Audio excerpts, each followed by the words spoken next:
Alright, hello friends, welcome to your YouTube channel. मेरा नाम है आयुष राठी और आज हम लोग बात करने वाले हैं कंसिक्वेंसेस के बारे में। अगर हमारा जेईई मेन और नीट जो है वो पोस्टपोन नहीं होता है, तो अगर हमारा एग्जाम कंडक्ट हो जाता है तो इससे क्या क्या गड़बड़ी हमारे पास में हो सकती है। बच्चों को, जिन बच्चों को नॉलेज नहीं है इस चीज के बारे में, वो बच्चे ऐसा डिमांड कर रहे हैं कि अरे यार पोस्टपोन नहीं होना चाहिए, एग्जाम हमारा हो जाना चाहिए, जो मरता है मरने दो, ठीक है, जो जिंदा रहता है वो जिंदा रहेगा, हमें तो भैया टॉप करना है, हमें तो भैया आईआईटी जाना है, एनआईटी जाना है, हमें तो भैया एमबीबीएस करने जाना है। तो उन बच्चों के लिए स्पेशली ये वीडियो है जो बच्चे नहीं समझ रहे और जो पेरेंट्स भी नहीं समझते कि यार कोरोना की कंसिक्वेंसेस क्या हैं। ठीक है, इस चीज के बारे में बात करने वाला हूं। कितना आप लोगों का पैसा, ठीक है, अप्रोक्सीमेटली कितना पैसा आप लोगों का खर्च हो सकता है, क्या क्या दिक्कतें आ सकती हैं, और जेईई मेन पोस्टपोन क्यों होना चाहिए। वैसे तो आप लोगों को समझ में आ गया होगा कि यार अब गवर्नमेंट के हाथ में पोस्टपोन करती है या नहीं करती है। बहुत सारे पेरेंट्स भी सुप्रीम कोर्ट चले गए हैं ये मेक श्योर करने के लिए कि हमारे एग्जाम जो है वो कंडक्ट हो जाए। लेकिन ऐसे में आप लोगों का नॉलेज आप लोगों के पास होना बहुत ज्यादा जरूरी है। आप लोगों को पता होना चाहिए कम से कम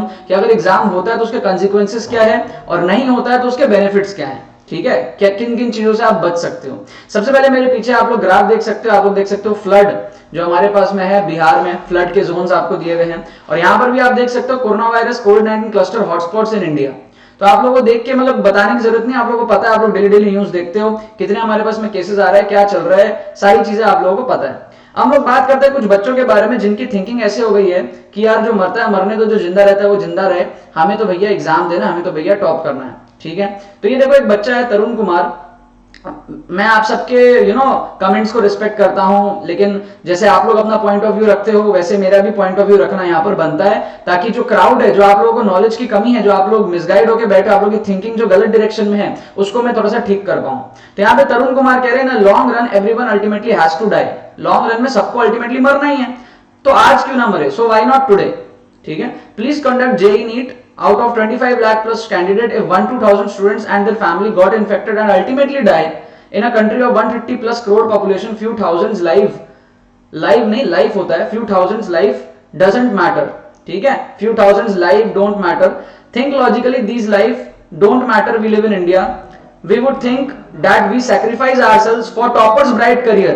मतलब जो लोग मरेंगे वो ये सोचेंगे कि उन्होंने सैक्रिफाइस कर दिया खुद की जिंदगी टॉपर लोग के ब्राइट करियर के लिए। लॉन्ग लिव इंडियन सिस्टम, मतलब ये क्या है, मतलब ये क्या बोलूं, मतलब मैं थिंकिंग ऐसी हो गई कि भाई जो लोग मरेंगे एग्जाम देने जाएंगे वो सैक्रिफाइस करेंगे उन बच्चों के लिए जो एग्जाम में टॉप करने वाले हैं।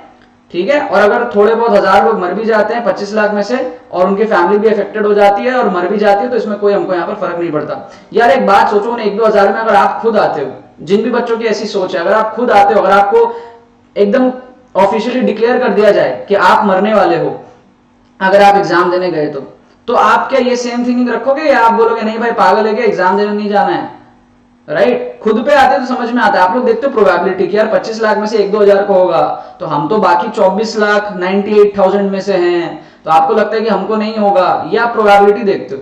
समझ में आ रहा है, इस वजह से आपको लगता है कि यार ऐसे कमेंट्स हम लोग पास कर सकते हैं, बट जब खुद पे आएगी अगर, ठीक है, अगर वो 1-2 हजार का हिस्सा आप खुद होते तो आप लोगों को बातें समझ में आएगी। तो यार प्लीज ऐसी थिंकिंग मत रखो, ऐसी थिंकिंग बिल्कुल मत रखो आप लोग। नेक्स्ट हम लोग बात करते हैं, एक बिल है, एक पेशेंट का यहाँ पर बिल है, आप लोग देख सकते हो, रूबी जनरल हॉस्पिटल का हमारे पास में, कोलकाता का हमारे पास में, और आप बिल देख सकते हो कि बिल क्या आ रहा है। बेड चार्ज देख लो, सारी चीजें देख लो, consultant fees, investigations, ward machine, सारी चीजें, वेंटिलेटर वगैरह, टोटल बिल आप लोग देख लो 14 दिन का यहाँ पर है।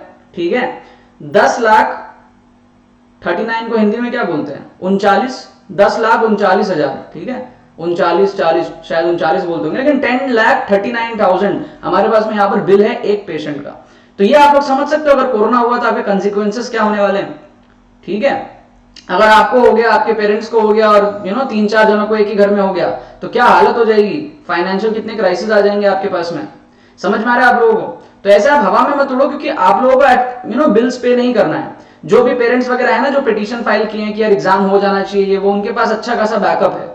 ठीक है, बहुत अच्छा खासा उनके पास पैसा होगा, उनको पता होगा कि यार हमें बस एग्जाम यहाँ पर दिलवाना है बच्चों को, फिर हम तो प्राइवेट कॉलेज में बच्चे का एडमिशन कर देंगे। ठीक है, ऐसे टाइप के पेरेंट्स हैं जिनको ये चीज समझ नहीं आ रही, या उनको फर्क ही नहीं पड़ता किसी के पास पैसा हो ना हो, किनकी क्या कंडीशन हो, वो अपना देख रहे हैं कि यार हम तो अफोर्ड कर सकते हैं और बच्चों में इम्यूनिटी ज्यादा होती है, हम तो अफोर्ड कर सकते हैं, प्लस हमारे बच्चे का सिलेक्शन नहीं भी हुआ तो हमारे पास इतना पैसा है कि हम प्राइवेट कॉलेजेस में भी एडमिशन करा सकते हैं। तो वो बस चाहते हैं जल्दी से जल्दी एग्जाम हो जाए, एग्जाम होगा तब तो एडमिशन होगा प्राइवेट कॉलेजेस में। या फिर अगर सिलेक्शन होता है तो फिर गवर्नमेंट कॉलेजेस में। किसी तरीके से पेरेंट्स चाहते हैं, कुछ पेरेंट्स चाहते हैं, सारे लोग नहीं चाहते, कुछ कुछ लोग चाहते हैं, कुछ बच्चे चाहते हैं कि बस एग्जाम हो जाए जिनके पास पैसा है। बट हमको सोचना पड़ेगा ना कि यार बहुत लोगों के पास इतना पैसा नहीं होता है यार, ठीक है, like it's a huge amount, right. Next हम लोग बात कर लेते हैं कुछ बच्चों के बारे में जो इफेक्ट हो रहे हैं और वो अपना दुख बता रहे हैं। जैसे कि ये सिंचैन रॉय करके एक बच्चा है। Congratulations HRD ministry, my elder brother has appeared for exams, UPBD exams, and when he returned home he was catched with high fever and now he is quarantined in our home. My mom who went with him also gained fever. Nothing to say, NTA postponed JEE NEET. ठीक है, ये बहुत सारे fake भी होते हैं, बहुत सारे बच्चे जानबूझ के ऐसा लिखते हैं, झूठ कहानी बनाते हैं, लेकिन सारे झूठ नहीं बोलते होंगे, राइट। बहुत सारे ऑनेस्ट भी होंगे जो अपने प्रॉब्लम्स बता रहे हैं, क्योंकि ऑनेस्ट है तभी तो आपको पता चल रहा है ना, डेली डेली 50-50 हजार 60-60 हजार केसेस आ रहे हैं, तो आपको पता है ना कि ऑनेस्टली भी ये चीजें हो रही है और बहुत लोग इफेक्ट हो रहे हैं, राइट। नेक्स्ट हम लोग बात कर लेते हैं फ्लाइंग बीस्ट के बारे में। फ्लाइंग बीस्ट ने आज से 1-2 महीने पहले वीडियो डाली थी जब केसेस इतने ज्यादा नहीं थे, बहुत कम केसेस थे, और उसमें उन्होंने बताया था कि कैसे रितु सिस्टर जो कि उनकी वाइफ है, उसकी बहन को बेड नहीं मिल रहा था, कोरोना हुआ था और बेड नहीं मिल रहा था, एंड 1 लाख रुपए पर दिन का चार्ज मांगा जा रहा था बेड के लिए, राइट। और उस टाइम तो केसेस इतने ज्यादा नहीं थे, तो आप सोचो कितने ज्यादा केसेस और कितने ज्यादा बेड की शॉर्टेज है, ठीक है। बेड की लड़ाई हो रही है, हॉस्पिटल में बेड्स नहीं मिल रहे, ये प्रॉब्लम हो रही है, ये कंसिक्वेंसेस है। ये सारी चीजें आप लोगों को समझ में नहीं आ रहा, आपको लग रहा है कि 1-2 हजार मर भी गए तो क्या फर्क पड़ता है, अरे नहीं, ऐसा नहीं होता, राइट। अगर ऐसा ही था तो फिर जब 500 केसेस थे इंडिया में मार्च के टाइम पे, तब एग्जाम हो जाना था ना, तब तो 500 केसेस थे, तो उस टाइम तो मैं ना 20-25-30 लोग मरते, राइट, उसी टाइम हो जाना था एग्जाम। अब तो बहुत ज्यादा हो गया ना, जब उस टाइम पोस्टपोन कर दिया, जब उस टाइम लॉकडाउन ला लिया, तो या तो उसी टाइम लॉकडाउन नहीं लाना था ना, ठीक है। फिर हम लोग ऐसे ही सोच सकते हैं ना कि हाँ चलो 100 करोड़ में से मर जाएंगे कुछ 20-30 लाख लोग, क्या फर्क पड़ता है, ठीक है। इस तरीके से हम लोग सोच सकते हैं, बट ये सोचना गलत है, ऐसे नहीं सोचना चाहिए, ठीक है। कुछ एक होता है, ठीक है, एक दिल होता है इंसान के पास, वो आप सबके अंदर होना चाहिए। इस वजह से पोस्टपोन एग्जाम होना चाहिए, लेकिन अगर नहीं होता है, गवर्नमेंट अगर जिद्दी है, नहीं करती एग्जाम पोस्टपोन, तो कोई ऑप्शन नहीं, आपको एग्जाम देना चाहिए, लेकिन अपनी तरफ से डिमांड तो करो। डिमांड नहीं करोगे तो कैसे चलेगा। पिछले बार आपने डिमांड किया था, पिछले 2 बार आपने डिमांड किया, दोनों बार एग्जाम पोस्टपोन हुआ, ठीक है। स्पेशली जो लास्ट टाइम हमारा पोस्टपोन हुआ था, हमने कितना ज्यादा डिमांड किया था, ट्विटर के अंदर में हर जगह, यूट्यूब पे वीडियोस बना करके अपनी मांग रख करके, मिनिस्ट्री को टैग कर करके, ठीक है, मिस्टर रमेश पोखरियाल सर जी को टैग कर करके कितना हमने डिमांड रखा था, एंड हमको वहां पे रिजल्ट मिले थे, और भी एग्जाम्स में रिजल्ट मिले थे। तो यहाँ पर भी डिमांड करो, नहीं होता है कोई बात नहीं, बट ट्राई तो करो। आप ट्राई नहीं करोगे तो फिर आप कल को ब्लेम भी नहीं कर सकते किसी को, क्योंकि आपने ट्राई नहीं किया, you accepted the condition, right. यहाँ पर आप देख सकते हो एनटीए नेशनल टेस्टिंग एजेंसी कुछ गाइडलाइंस है, प्रोटेक्ट योरसेल्फ एंड अदर्स। उसमें डूज में क्या क्या आता है, क्या क्या आपको करना है, हाथ धोना है, सब कुछ करना है आपको, ठीक है, प्रोटेक्ट करना है अपने आप को, कुछ सिम्टम्स हो तो कॉल करना है। लास्ट में देखो आपको कह रहा है avoid participating in large gatherings, ठीक है। तो एनटीए की गाइडलाइंस में यह है कि पार्टिसिपेटिंग इन लार्ज गैदरिंग्स में आपको अवॉइड करना है, ठीक है।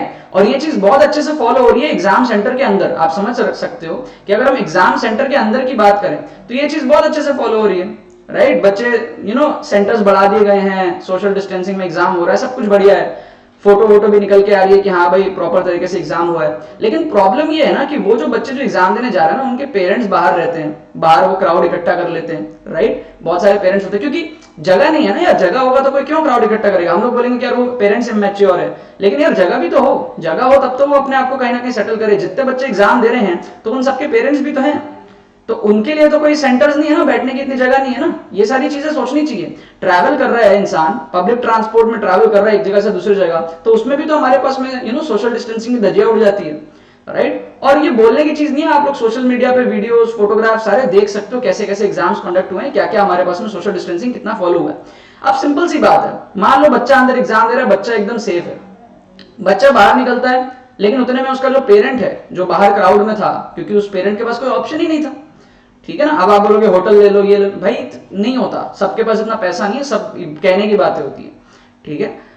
और सब में इतनी मैच्योरिटी और इतनी ज्यादा इंटेलिजेंस भी नहीं है। अब मान लो पेरेंट इन्फेक्ट हो गया, अब वो पेरेंट के साथ बच्चा मस्त, ठीक है, हाथ में हाथ डाल के घर जा रहा है बच्चा कि हाँ भाई मम्मी अच्छा नहीं गया एग्जाम, या अच्छा गया एग्जाम, पापा मम्मी जो भी साथ में उसको बोल रहे चल कोई बात नहीं भूल जा, ठीक है, जो होगा देखा जाएगा। और उतने में घर आते आते भैया दोनों इन्फेक्ट हो गए। समझ में आ रहा है आपको लॉजिक यहाँ पर क्या है। तो एट द एंड हुआ क्या, पर्पस तो यही था ना कि एग्जाम देना है, और एग्जाम की वजह से पेरेंट इन्फेक्ट हुआ और पेरेंट से बच्चा इन्फेक्ट हुआ, तो कोई ना कोई कहीं ना कहीं से इन्फेक्ट तो हो गया ना।